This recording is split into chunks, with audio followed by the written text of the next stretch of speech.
Hello, my name's Ashley Brosnan. I'm the president of the ESA in New South Wales. It's wonderful to host you on this lovely Tuesday. One of, I guess, the biggest and most pressing questions in economics, and particularly international economics at the moment, is how supply chains are changing in the face of decoupling and deglobalization, and what the IMF calls economic fracturing. And so we've got a very timely report and presentation from Dr. Thang Nguyen from Oxford Economics, who has traced the evolution of global supply chains through intermediate goods trade, and looking how international supply chain have changed in the post-COVID environment. He's worked with the Hinrich Foundation on this report, but has worked a number of esteemed organisations in addition to Oxford Economics, including the OECD, the World Bank, National Academy of Social Sciences, and the Vietnam Commercial Bank. So we're feeling very honoured to have you here, Dr. Thang Nguyen Quoc, and thank you so much for joining us. Well, thank you very much, Ashley, and to the Economic Society of Australia for having me here. It's very much an honor for me to give you a little bit of the presentation around our latest work with the Hinrich Foundation. And on our side, we are Oxford Economics for a little bit of introduction. Then we a global macroeconomic consulting firm. We are based, our headquarters is in London, but we have offices in 20 countries across the world, including a big office here in Sydney as well. And we provide a lot of macroeconomic forecasting, but also bespoke analysis to our clients for internal purposes, but also to dig deeper into more pertinent issues to our client, which in this particular case, for the Hinrich Foundation, we have this great opportunity to work with the foundation, and particularly Chuin Wei here, to dig deeper into this topic of the deglobalization myth. So maybe now I just introduce Chuin Wei to give us a little bit more of the context around the piece before I really kick in and give you the full spiel. Chuin Wei. Thanks very much, Thang. And hi, Ashley. I apologize that I'm late to the audience. I'm Chuin Wei. I'm Research Director at the Hinrich Foundation. And I just want to make sure that all of you can hear me clearly, Thang. All right, great. Oxford Economics is one of our it sounds somewhat dangerous thing to say for someone who commissions, but one of our favorite people to commission, because they're so very good at numbers and at data crunching and at putting context into a very fluid geoeconomic evolution going on right now. The Hinrich Foundation, at this juncture, I should probably explain what we are about. The Hinrich Foundation is a philanthropy that is dedicated to the cause of advancing global trade in a sustainable way, which is to say mutually beneficial and rooted in trust. And we do this across a range of sectors, looking at sustainable trade, digital trade, FDI, and geopolitics. And the question that we began to ask ourselves, maybe the second half of last year, was how are supply chains really changing? We see a lot of headline news about how Morocco, economies like Morocco and Mexico, Poland, even South Korea are sort of emerging as side doors for the Chinese economy to reach and in fact tap US IRA subsidies. And we wanted to sort of understand because the data that appears in the news articles that we read pertain mostly to finished goods. And this was something that I really, it really came home to me when Thang actually pointed this out. And we began a series of discussions with Thang's and Federico's team at Oxford Economics. We were doing at the time an annual flagship product for the Hinrich Foundation called the Sustainable Trade Index. The Sustainable Trade Index measures 30 economies based on 70 indicators, about a third of which is economic, a third of which is social, a third of which is environmental. And this index essentially ranks these economies on how well they are trading. It's not a question of how much you are trading, but it's a question of how well you've geared your policies toward trading. As a result of this flagship project, we commissioned a series of what we call deep dives of the themes of the Sustainable Trade Index, one of which we decided had to be about supply chains. And that's where we turned to Thang. And we asked him to sort of take a look at, what the headlines are saying and whether how much of it comports with the truth of what was happening, as well as what, in granular measures were different. And that's what we were interested in. The findings that Thang came back with, and I'm going to let him sort of do the bulk of the explaining of that because he's much better at it, was striking in many ways to me. Not in big ways. I don't think it departs from the broad narrative of what we have come to understand. But there were surprising things in there that nobody had ever sort of really discovered before. And Thang was able to do this because he took intermediate goods data, a very important class of data when it comes to analyzing supply chains, because this is very different from the finished goods data that we usually end up focusing on, which can be deceptive. So when Thang looked at the IG data, he found that nearshoring was not really up as much as what the headlines were showing. There was no evidence of a massive sort of friendshoring push and a reshoring going on.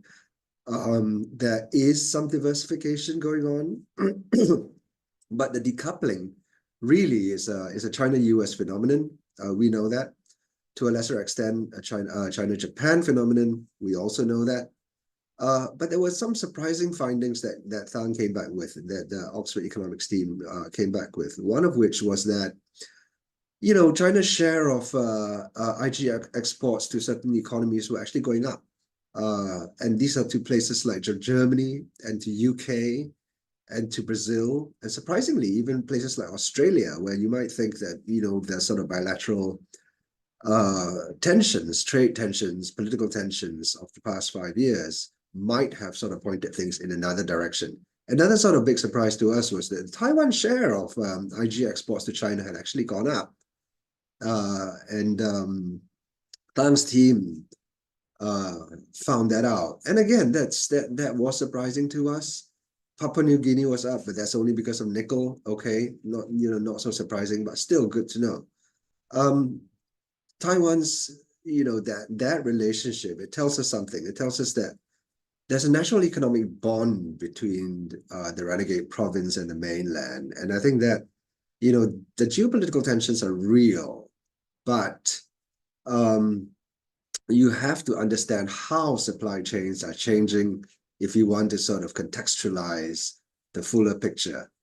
I'm afraid I'm probably rambling on a little bit too much here, and I'm going to hand it back to Thang. But I think it's good measure to say that this paper that he did, his team did, we decided to title it the deglobalization myth, and it has been one of the most successful products that our research program at the foundation, which I oversee, has published. It has been, we have done a series of deep dives with Oxford Economics. This one in particular has basically, it had doubled the number of page views, had 142% more downloads in the first week that it was launched. And since then, it has been the best performing paper across the series and since the start of last year. So people really want to know about supply chains. And I think, it's reports like these that really add value. And I just want to add a last point that Thang's, and our report came out at the time when Simon Evenet, and if you guys are economists, you probably would know who Simon Evenet is. He's at the St. Gallen Endowment in Switzerland. And he had at the time, shortly after, in fact, put out a global trade alert report, the essential goods monitoring report, that showed that fragmentation wasn't really happening the way we think it is, that subsidizing capacity expansion was occurring, so much so that there's a load of export incentives that have been introduced since January 2024. And a lot of this sort of comports with what Thang's findings were. And I was in correspondence with Simon, and he was, he was very enamored of our report. And just as we were of his, I mean, they complement each other. And I think they tell a more complete picture of what the global supply chain picture really looks like. Back to you, Thang. Sorry for taking so much time.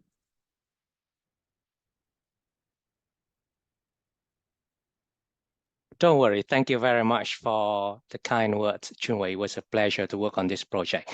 So without further ado, maybe I just run very quickly through some of the key messages that you excellently captured. But first is just for the talks of nearshoring, reshoring, or onshoring. We have seen that global supply chains have in fact been expanding, and total export of intermediate goods grew by an annualized rate of about 6% a year between 2018 and 2022. We do not see regional sourcing happening at the global level, but some small incidents for some countries rather. Asia is where most of the dynamism is. We see that there's decoupling between China and US, Japan, but as you said, Chuin Wei, it has actually become more important for a few other G7 countries. We also see that there are multiple hotspots are emerging in Asia, including Vietnam and Indonesia, where they registered double-digit growth in annual exports during this period. And as we dig deeper in this group of 7 hotspots that we see, and we try to find commonalities, and the great thing about it is there's no commonalities around them. There is more than one winning formula for countries to navigate in this reconfiguration of global supply chains. So those are some of the big pictures that are coming from the analysis. Now, let's go take a step back and look at the definition. What do we talk about when we talk about intermediate goods? So here we look at goods using the classification by the United Nations. So intermediate goods are inputs used to produce other final products, ranging from crops or for food production to textile, for garment, metals, and computer chips to manufacture goods. And then we use this classification to look at the flow of bilateral trades for countries in the world for the last 5 years to understand the evolution. Now, why trade in intermediate goods is an indicator?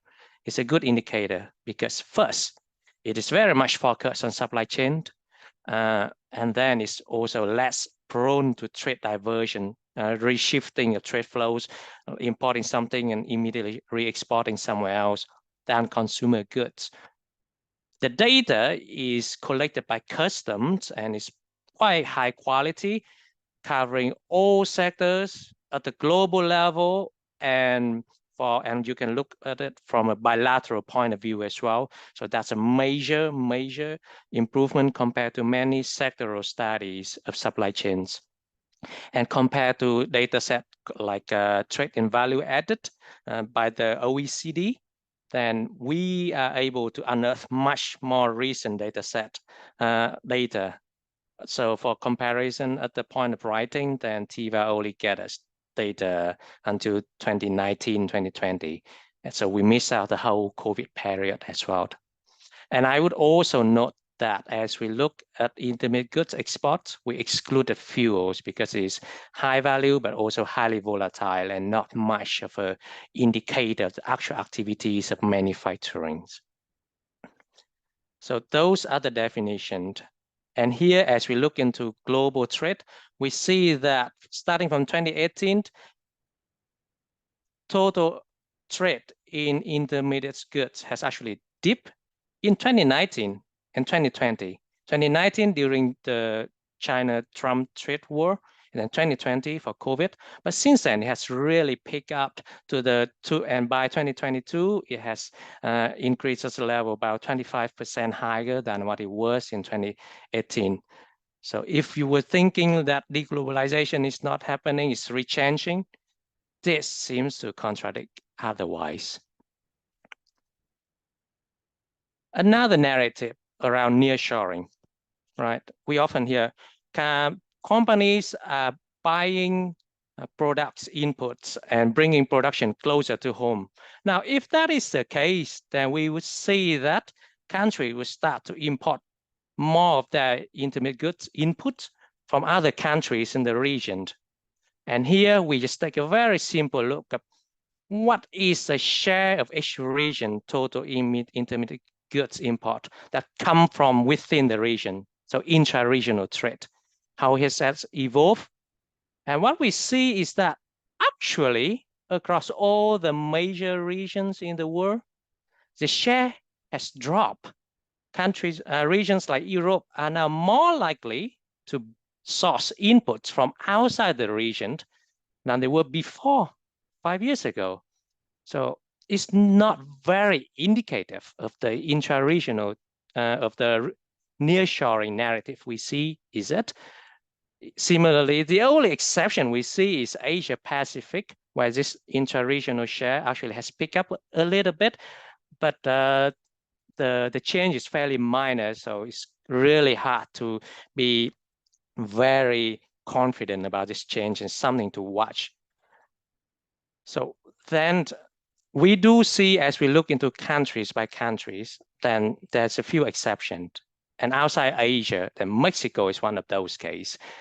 And in fact, since November 2022, then Mexico has overtaken China as a top provider of international inputs to the United States, suggesting that, yes, maybe if you look at the global level, you will not find this simple narrative applying everywhere, but maybe in some specific places and contexts, it might just happen.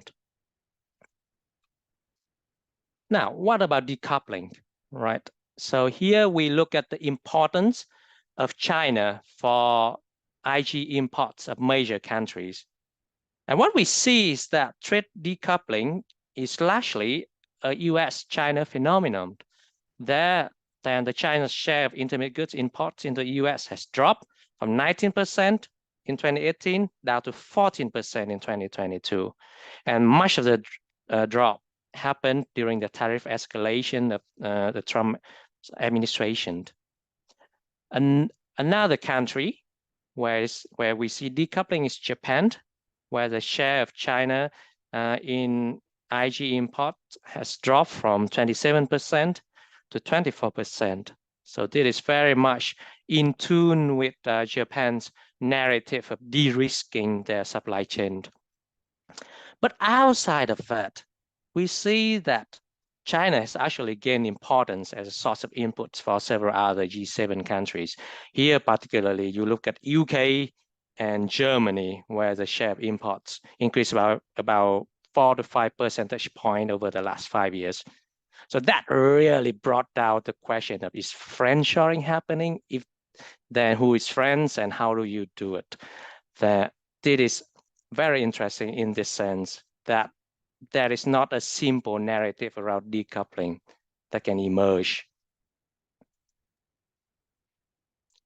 I just want to step in at this point and say that it's a really important point that Thang mentioned, that this really calls into question what friend shoring really means. And you know, it's probably not a surprise that it's faded really as a term in the Biden administration sort of lexicon, because it just really doesn't make a whole lot of sense.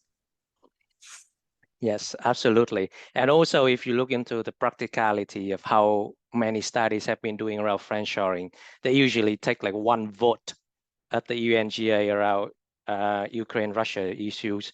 But now when it comes to the Middle East escalation, then that clear delineation no longer holds. And I think that makes it a very fluid context environment as well, right? And if you allow me to continue, then as we look into China's own supply chains, right, then we see that there's a number of countries changing in their rankings. And probably most interestingly is Taiwan that actually has become more important for China's supply chain. And much of it is due to the rise in demand for semiconductor products that Taiwan is very well placed to take advantage of. But outside of Taiwan, you also see countries like Vietnam, Indonesia, and Australia becoming more important for China's own international sourcing strategy as well. So just look into Asia's own regional supply chain. And here there's the China, Korea, and Japan, the big three. Of course, they still account for the majority of IG exports from the region. But I will just put your attention to those last columns to the right, the others. So the rest of the regions now account for 45% of the region's IG exports, up from 41% in 2018, suggesting some major shift going on here with a new set of countries emerging. And as we dig deeper into who these countries are, we see that these new supply chains hotspots are emerging across Asia. Here on the figure on the right-hand side, you see growth in IG exports annualized for the last 5 years. And you see that Vietnam and Indonesia registered double-digit annual growth in the last 5 years. Vietnam grew at about 13% a year. Indonesia around 10% a year. Massive number when you compare to the global average of about 5.96% during this period. Two things that coming out from this simple graph. First is that we have often heard a lot about China plus one strategy.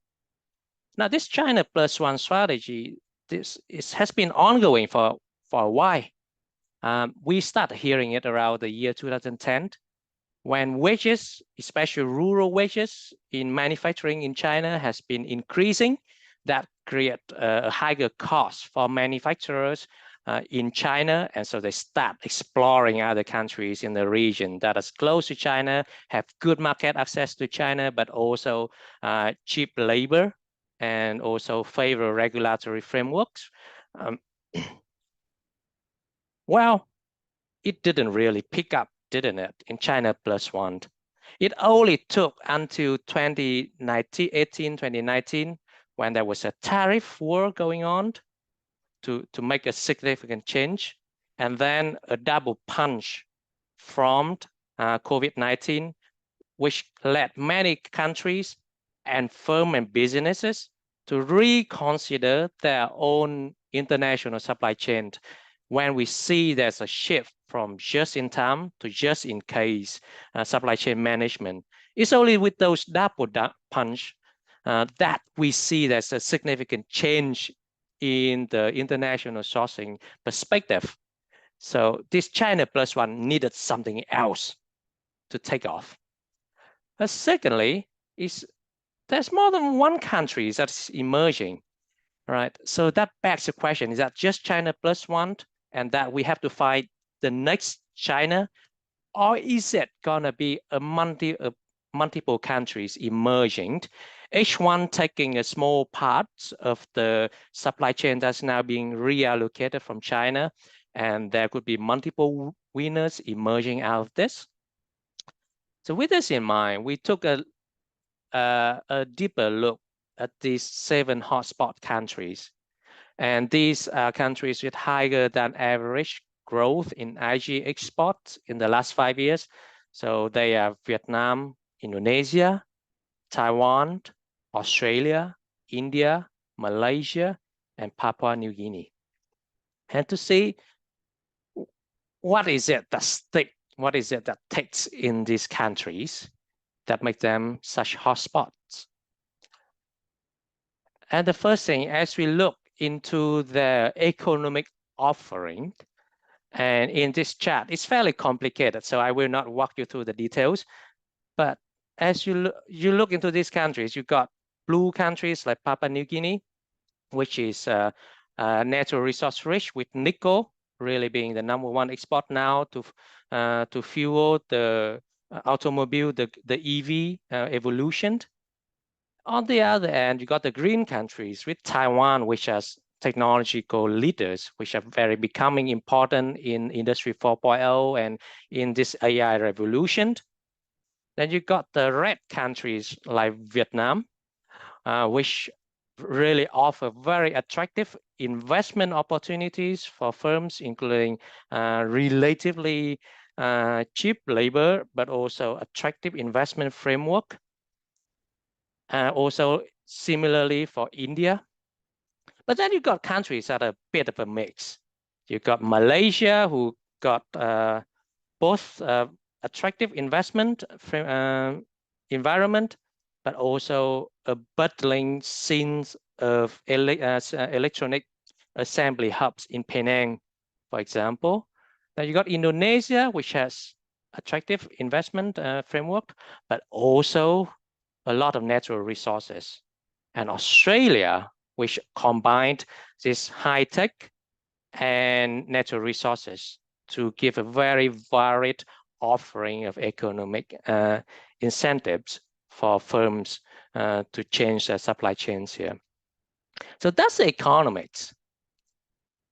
When it comes to the geopolitics, then we often think of decoupling and the whole discussion around the different US-China path as almost a black and white narrative. But we actually see here that first, there's Vietnam and Taiwan, who actually have become more important for both the supply chains of the US and China. All the hotspot countries, those in red, they are in the upper half of the figures, suggesting that they all become more important for the US supply chains, most likely as China is moving out from the US. And lastly, and quite interestingly, is that India has become more important for the US, but less important for China's own supply chains. And this suggests that with all India's ongoing narrative about fence-sitting and being the mediator between East and West, this data seems to put that narrative into question as well. So as we take out from this figure, I think one thing is clear is you don't really have to choose and you should play smartly. There's definitely ways to take advantage of the changes in the global geopolitics condition. I see there's Q&A. Should I, Ashley? I see there's a question in the chat. Would you want me to answer now, or I have just one more slide for summary, and then I'll... Yeah, do you want to wrap up your slide, and then right. yeah, we'll have to go some of the questions. It's perfect, yeah. Because I was just going to go to the summary, right? So just very simple. The first thing is that we see that global supply chains have been expanding. It has been living pretty well for all the talks of nearshoring, onshoring. It really begs the question, is simple narrative is enough to capture the complexity that we see? Secondly, is that Asia is where we see most of the major changes, the real dynamism across the world. We see both decouplings and hotspots emerging in the region. And thirdly, as we look across all the hotspot countries, we see there's more than one winning formulas, suggesting that there's no single playbook, and countries can really, with the right policy, and the right set of conditions, they can still win in this reconfiguration of global supply chain. Now, the studies have been looking at the data from a backward perspective, using historical data of the last 5 years. But I mean, as often, the past is often indicative, but not definitive of the future. And as we look, as we merge into the future and are trying to understand what could happen, I think there's 3 things that is important to watch.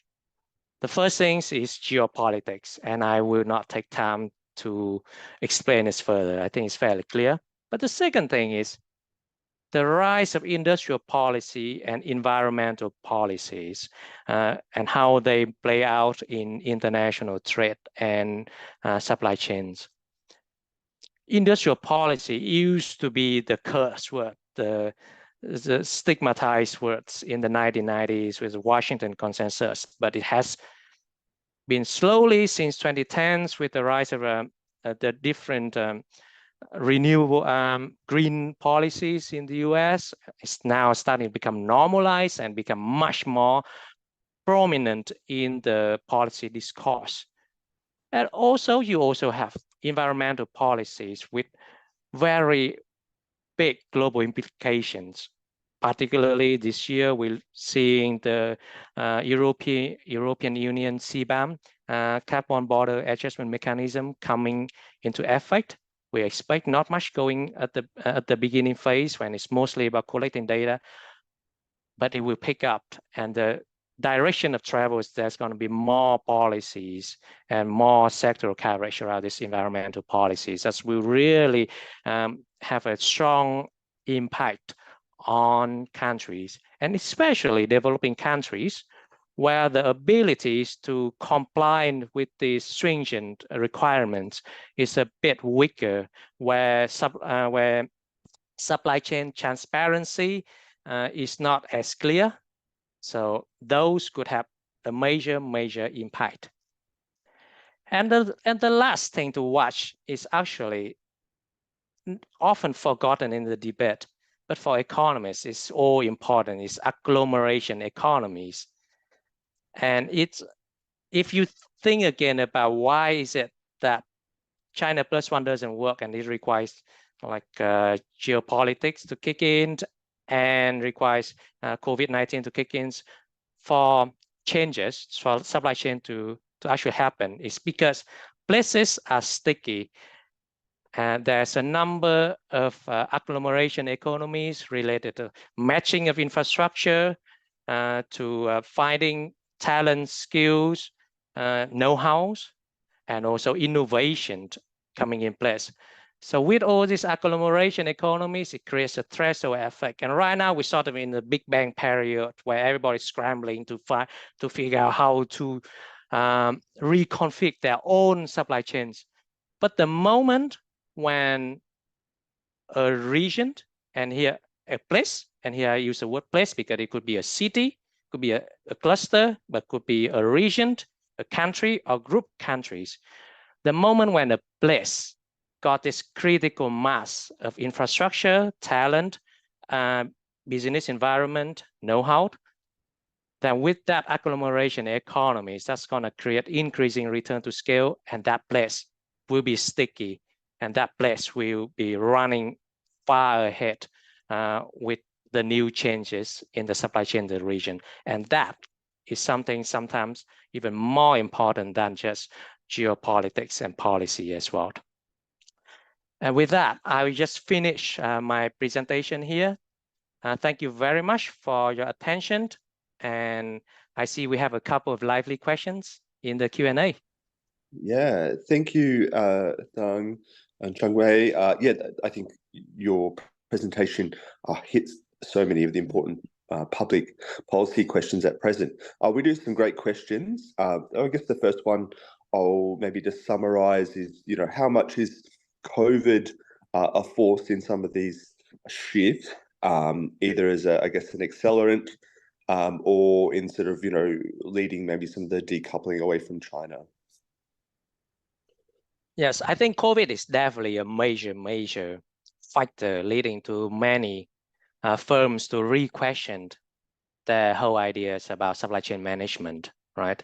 So before we was all focused on efficiency through just-in-time delivery, and now there is whole narrative about just in case. So they will try to have built-in redundancies, having additional capacities across in other countries to prepare for all the what if situations. Now, COVID by itself we think of it as a singular event, but it's like 3 years of lots of ebbs and flows, right? And there's one point that China actually shouted their production capacity very well, and sometimes it's just terrible at that. But the main thing is it triggers many of the questions from businessmen alike. But as I said, it's relatively hard to pin down what is exactly the impact of COVID-19, because you also have other drivers at play. So I mentioned China plus one, rising wages in China that already make many firms want to relocate before COVID happened. There's geopolitics coming at play. And I would also add in something that I myself, so I'm based in Vietnam, and we are observing that there's actually now more and more businessmen from China just moving to Vietnam, because the market in China is now becoming much more saturated and investment opportunities are limited, while there's still ample demand for financial outflows of China, and that really fuel a lot of investment into production in Vietnam as well. And that's very much tied to basically the weak state of the Chinese economy right now, rather than just one singular narrative around it. And I suppose attached to that is, how much might climate change, be a structural force in sort of moving disruption to change, or seeing sort of changes in investment and trade patterns?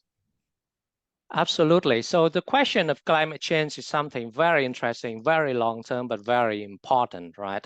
So I think immediately when it comes to the physical risks from climate change, so risks related to temperature changes leading to more natural hazards happening, that we do already see in some sectors. For example, I recently do another work around the impact of climate change on food prices in Asia, for example.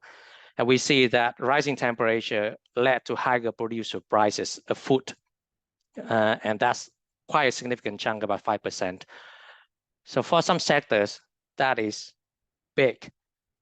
But outside physical risks, I think it's more important is the transition risks. And here is risks related to countries as they try to realize a net zero emission 2050 commitment. Then there's going to be a series of environmental policies which are necessary for our environmental causes, but inevitably through carbon taxes, it will create a higher cost of production. So first, it could be the rising cost of energy, for example, in the short term, as oil and fossil fuels becoming more expensive relatively, while it's catching up very much so.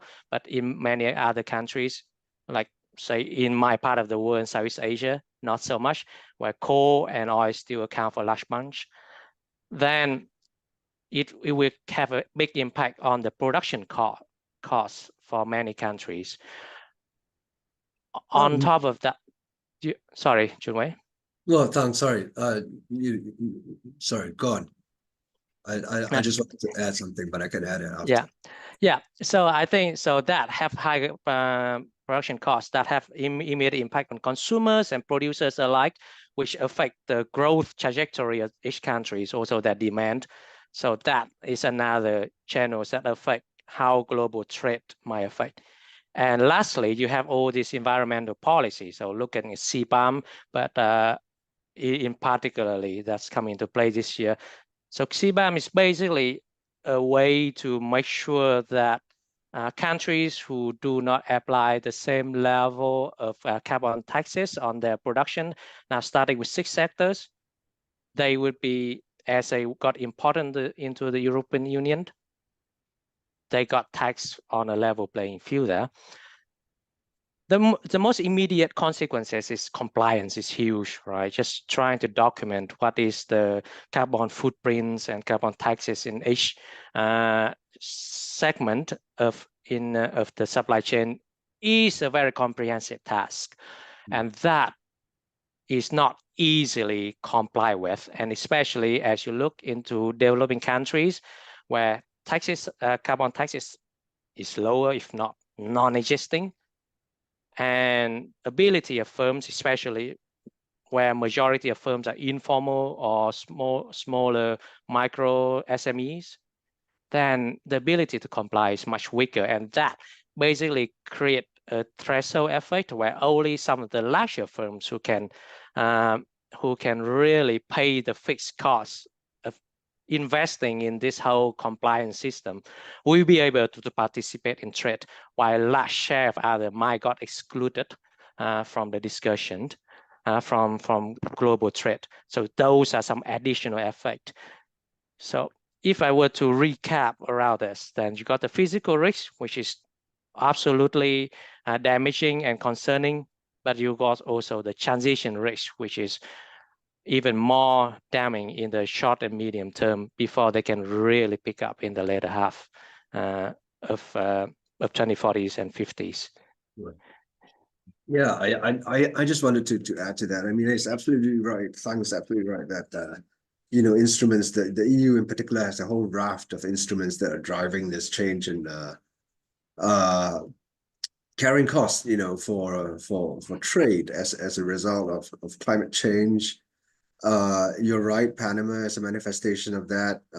Those disruptions that you mentioned, Suez in particular, Panama, are also a reminder that, over 2,000 years of trade, I mean, 80%, 90% of trade still flows through maritime routes. And there are still, in 2,000 years of trade, really just about 7 choke points in global trade, 2 of which are man-made, Suez and Panama, and the rest are the Hellespont, Bosporus, Hormuz, Malacca, and the point at which the Houthis are now attacking Bab al-Mandeb. So climate change is clearly going to be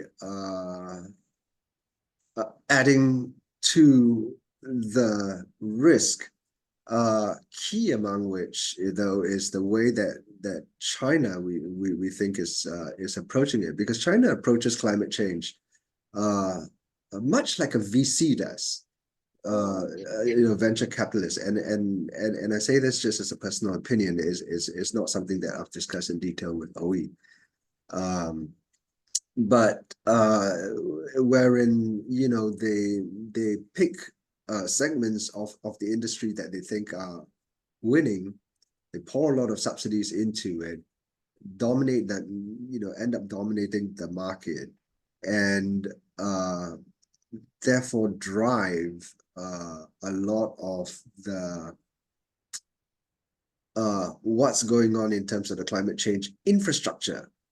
But that doesn't really take into account how much carbon is being used to produce this transition in climate change. And answering the first question about COVID, yes, I mean, clearly it was a blip, and clearly it vastly sort of changed supply chain calculations. But if you look at origin and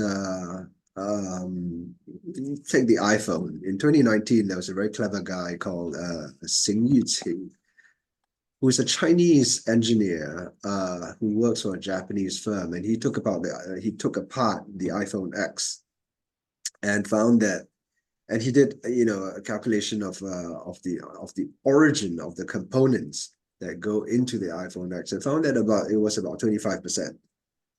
And in the years that have followed, which really kind of comports with the period that OE was analyzing in the deglobalization myth, the latest iPhone, somebody did something similar to it.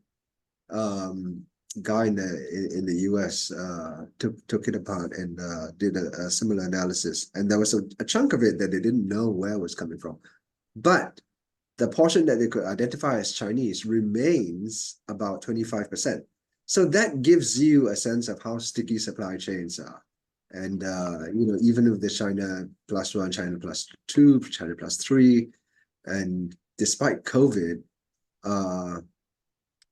the mainstream narrative is targeted at very segmented, very narrow sort of segments of technology, semiconductors, but across the board, supply chains are just much more sticky than we might think.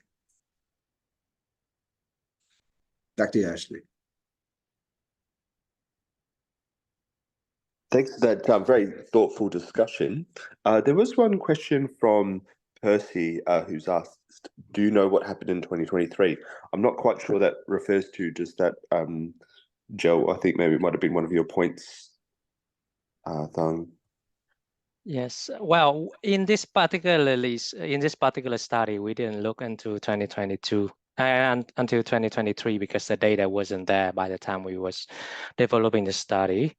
But as a general observer of trade in 2023, I think there's some interesting dynamics on top, in addition to what already been discussed. I think first is the whiplash effect of supply chain that has happened. So what happened when 2021, 2020, and early part of 2022, there was just backlog of supply chain, right? Ports are cramped and there's a shortage everywhere, bottlenecks everywhere. So that leading to record high level of inventory from firms. And that, but then when it comes to 2023, and actually from like last quarter of 2022 already, you see that firms stop buying abroad because they see they have very high inventory, and also there's fear of the imminent macroeconomic difficulties, a recession coming. So in expectation of that, they stop on the order, and you see a lot of global trade really going down the drain, down the whiplash chains. So that was really the major theme of 2023 when we see is just rising interest rate in the US and globally, leading to much poorer sentiments across business, with PMI that very at contractionary stage across the whole year, leading to lower investment, lower new order, and also high inventory that was dispensed across the year. And that leads to a very weak performance of international trade in general. And I would suspect many of that dynamics would come into play with data on IG as well. But that's definitely something to watch out for. And yeah, it's This very is a good long question. discussion that we had with Thang, because actually it was a point that we wanted to push as far as into 23 as possible. And the report does include, I mean, Thang's, quite meticulous when he says that, the IG data portion of it does stop at 22 because of availability. Because the data on IG lags the finished goods data. So we didn't have the 23 data, but where possible, we had OE push into 23. And that's where the sort of Mexico findings came in, for example. Clearly, we think that 23 will, in all likelihood, extend some of the trends that were identified in the deglobalization myth. And we think that there's a likelihood that we would see economies like Poland and Korea, Morocco sort of popping up a little more. Mexico clearly is another case in point. It will not depart very much from the findings of the deglobalization report. We don't think that friendshoring, reshoring, onshoring is going to be a significant theme for intermediate goods supply chain trade, and that a lot of the lessons that we take away from the 18 to 22 period are going to be the same ones that apply in 2023. The sole exception might be for the technology trade, but that would apply very much to the highest end of the technology spectrum. In terms of the commodity chips, we think that the trends probably will sustain. Thang, would you agree with that, or? Absolutely. And I think also like the question of China and Vietnam, for example, we see that with using data around foreign direct investment, and we see that FDI from China to Vietnam has actually really picked up in 2023. China now become the #1 FDI investor in Vietnam, overtaking Korea. Yeah. So that that does show that many of the trends continue to play, and we would expect it to continue to be playing for quite a while yet. Yeah, yeah. It's funny that at the Hinrich Foundation, we've actually commissioned the OECD. We've co-commissioned it together with the governments of Japan and Australia to do an OECD FDI qualities review of Vietnam. And the government of Vietnam is very happy about it, and they're doing it, but it's a little ironic. But yeah, good ones. So just maybe one more question from me before we wrap up is, what might you see the impacts on global growth and inflation? Particularly I think as we sort of maybe move away from a sort of really efficient frontier in terms of international supply chains, even though I think you've demonstrated that they remain quite resilient. Yes. So the question on the global economy is a very interesting one, and that's one that's evolving every day. That funnily, after 2 weeks of holiday in Australia, right before this, I felt like I am no longer out of touch, qualified to answer this question. But what we see is that there might be some glimmer of hopes coming with the global economy. Although we have been quite skeptical about the ability of the global economy to post very strong number this year, largely down to the fact that we would expect the hike in the interest rate that will need to take a bite into the ability into investment sentiments and the performance of demands in many developed countries. And what we already see is in Germany and several other European countries, then they actually turn into technical recessions territory from Q4 of last year. But we still see in the US with very strong economic performance, with very hot labor market. Now in the US it's the election year, so everything goes, but it's definitely something still to watch. But outside of those big countries, we also see that for China, we see this year as being a year of more slightly slower growth, but more robust growth performance.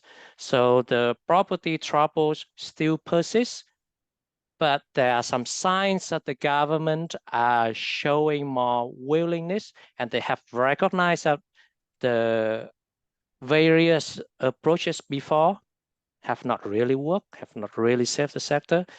So this managed cleansing, well, there's a better word for that, but this managed muddling through. We would expect the government to continue strengthening their efforts, and we don't quite see a possibility for bigger fallout from the property sector onto the broader economies in China.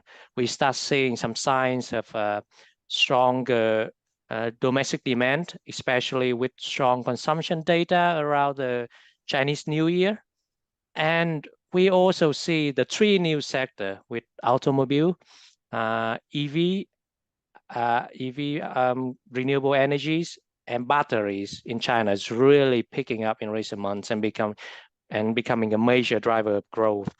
And there we see that with the story, China is weaker but more robust growth this year. So those are some of the high level observations we have. And now, of course, if you go to our website, Oxford Economics, we have our 400 economists working on these issues day in, day out, and there's a lot of materials that you can find on oxfordeconomics.com that can be very useful for this as well. So we think that I mean, there's no doubt about it. It's flatlining. If you can I share screen, Thang? Absolutely. You would have to yeah. Very quickly click out. And I just wanted to see if I could. This was a presentation that I had to give recently, and I am having trouble seeing if you can see this. Can you see this?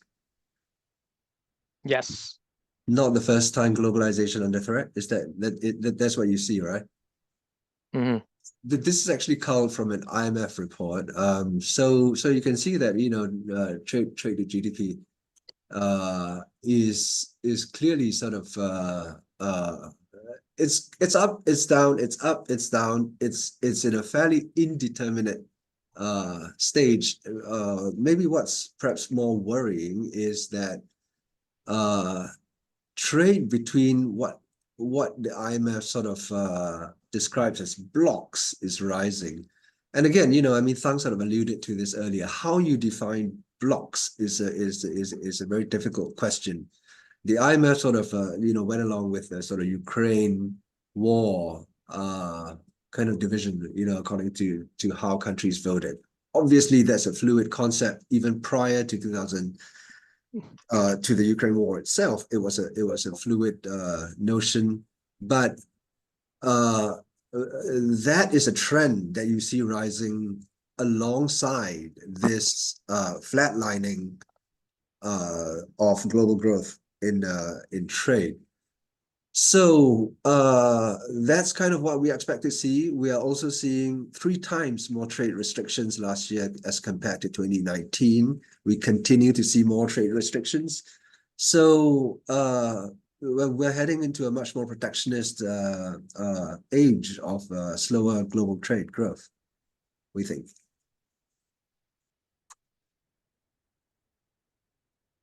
Thank you so much. That's been an excellent presentation discussion. I've really learned a lot and really enjoyed engaging with you on this important topic. So thank you, Thang and Chuin Wei. It's been wonderful, and thank you to Oxford Economics and the Hinrich Foundation for hosting it.